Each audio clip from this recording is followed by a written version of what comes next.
we talked about you enlisting in the Navy and the Coast Guard, your transition to a reporter, and now let's transition into higher education. Yes. You became a professor. Well, I was in Florida, and I was working as the speechwriter for the state insurance commissioner, and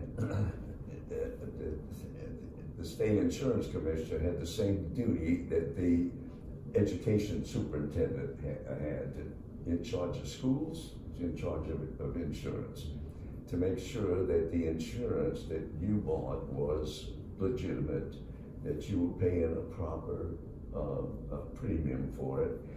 And if the insurance company wanted to increase the premium, they had to come and ask my boss, and then we'd have a hearing. Just like a trial, we'd have lawyers and all that, and they would present their case and had to really prove that they needed this extra premium. Okay, so I wrote speeches for him for 5 or 6 years, and then that's when I decided I'd like to be a teacher and teach what I learned out in the field. And I went back, I enrolled at Florida State University to get a master's degree, took all the courses, and basically what I wanted to learn was how to write a better speech.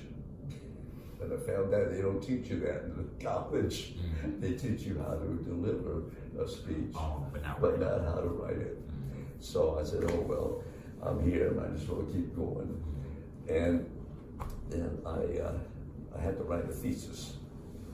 So I picked speech writing as a thesis. And what I did, since I knew them all, I went and interviewed the speech writer for every member of the governor's cabinet, the attorney general, the superintendent of education, my boss, as I was the one doing that, you know, and all the others, about 8 or 10 of them all together, the lieutenant governor.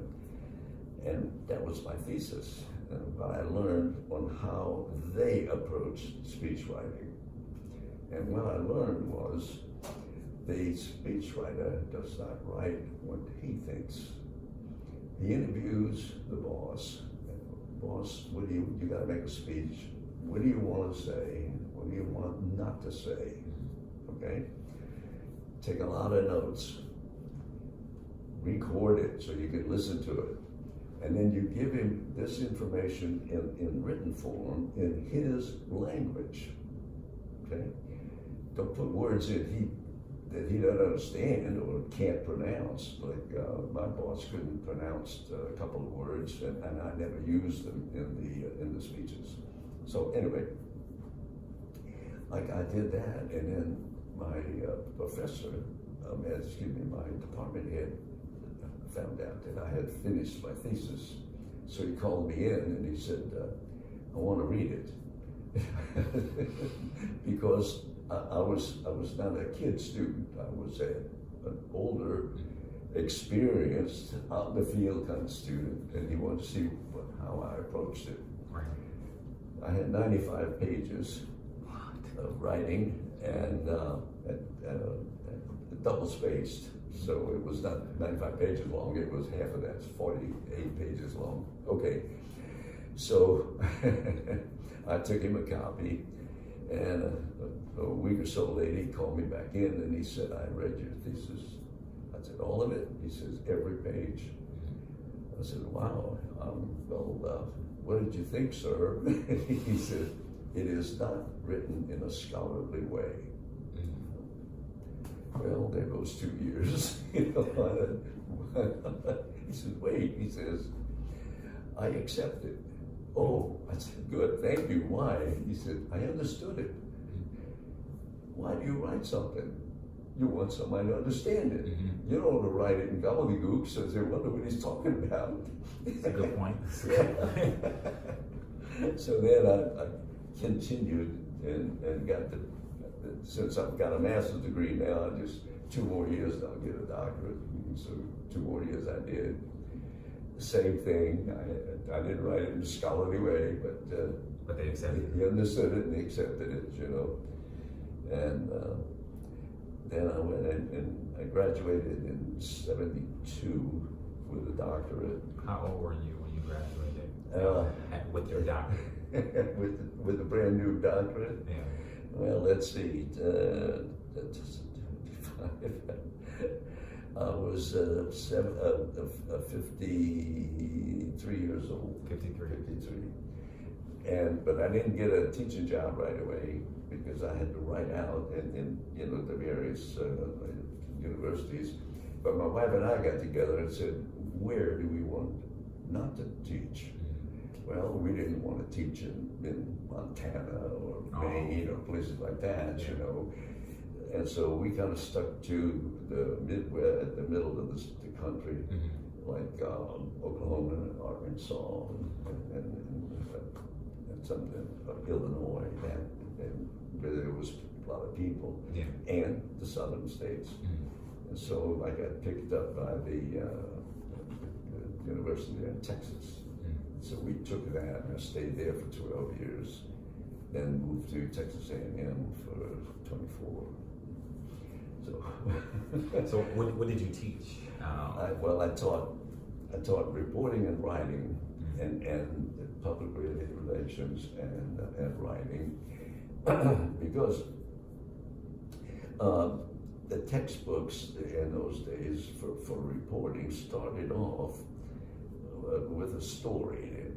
Joe Scoop is a reporter, and he hears about this news event, so he goes over and he does this and he does that, and comes back and writes a story. Well, but the teacher is supposed to tell you that, not the textbook. You know, the textbook should tell you how to write that. Now, once you've got all the information, what are you going to do with it? You see? That's true. And for example, you're a reporter. Your duty is to go out there and observe a news event and ask questions of people who are spokespeople, not some visitor who come just to look and see, you know, doesn't know what's going on. But you go and talk to the police chief or somebody, you know, whatever it is. And then you come back and you write what you saw and what you heard, and that's all. You don't put your opinion in there because you are not part of it. You're an outsider looking in. Okay? And I never found that in the textbook. So I mean, you write the story. Let me decide whether I agree or not. As the reader. I'm the reader. Yeah. And now I'm not saying that the reporter's dumb. You can't make a decision. We all do. That's the way life is. But don't put it in that story. Because as the reporter, you don't want to sway. Exactly. Yeah, the reader. Yes. Yeah. And let's just say that was I wasn't taught that in college when I was studying reporting. And a lot of just ordinary things were never discussed. I'll tell you this. You want to cover a trial. All right. They told us that we had to go there and they would allow us to go in because it's a public affair and so forth and this, that, and the other. All right. But in a courtroom, you have the judge up there, and right next to the judge is the witness, and right next to the witness is the jury. All right. So when the attorney comes up and questions a witness, the jury is right there. They hear and they see the witness, and you can tell by looking at somebody what his mind is doing to him. See, well, in the court, you have in front of all this here, of course, you got the audience, but you have a table here for the prosecution. You have a table then for the defendant, and way over here, away from the jury, you have the press table. Well, you can't even see the witness because the judge's bench comes out and the witness is behind the bench, so to speak. You gotta if you're going to be a real reporter, you have to see that witness. Okay? So I taught them things like that. So where do you sit? You sit in the audience right here, so you can look at that witness. Now, you don't have a table, but you have a pad, and you can take your notes on the pad. I'm taking a lot of notes on the run and standing out in the field talking to somebody and writing down where they're standing. See? But none of that's in the textbook that I ever saw. And I wrote a textbook with all that in it. So I imagine with having to report very quickly, very timely, very efficiently at the same time, that you probably get well versed in abbreviations and just, and memory. Yeah, memory. And another thing too, we go out in the field to cover a story.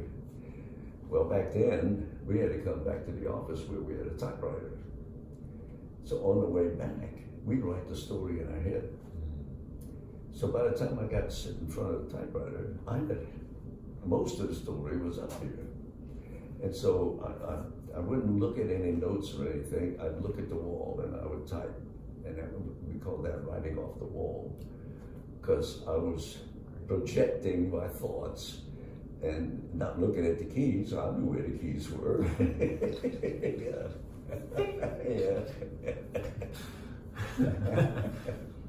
Wow. Yeah. That's a skill. That's a talent. Like Well, writing that's what we had. That's the way we had to do it. We all did it that way.